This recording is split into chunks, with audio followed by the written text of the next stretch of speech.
ஜீ தமிழின் மௌனம் பேசியதே சீரியலில் புதிய நாயகி யார் தெரியுமா? ஜோதிகாவுக்கு பதில் இவர்தானா? வாங்க வீடியோவை முழுமையாக காண்கலாம். ஜீ தமிழ் தொடர்ச்சியில் தொடர்ந்து நிறைய ஹிட் சீரியல்களும் ஒளிபரப்பாகி வருகின்றனர். கார்த்திகை தீபம், அண்ணா போன்ற தொடர்களும் எல்லோரும் டிஆர்பி ரேட்டிங்கில் முன்னேறி வருகின்றனரா? அந்த நிலையில்தான் கொஞ்சம் டல் கடிக்கும் தொடர்களையும் முடிவுக்கு கொண்டு வந்து உடனே புதிய சீரியல்களையும் தொடங்கி விடுகிறார்களாம். அப்படிப்பட்டதான் சமீபத்தில் தொடங்கப்பட்ட தொடர்தான் மௌனம் பேசியதே.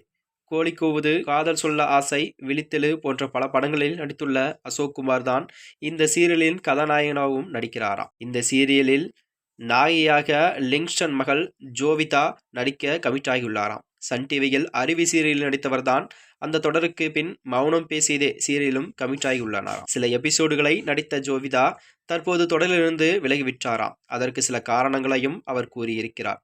தற்போது அவர் மௌனம் பேசியதே சீரியலில் நடித்து வந்த துளசி கதாபாத்திரத்தில் இனி பவுலி நடிக்க இருக்கிறாராம். மட்டுமின்றி மேலும் இந்த தொலைக்காட்சியில் புதிய நாயகியாக ஜோவியா அறிமுகமாவார் என்றும் கூறப்பட்டு வருகிறது. மேலும் இது போன்ற வீடியோக்களை தெரிந்து கொள்ள நமது சேனலை மறக்காம சப்ஸ்கிரைப் செய்து கொள்ளவும். நன்றி, வணக்கம்.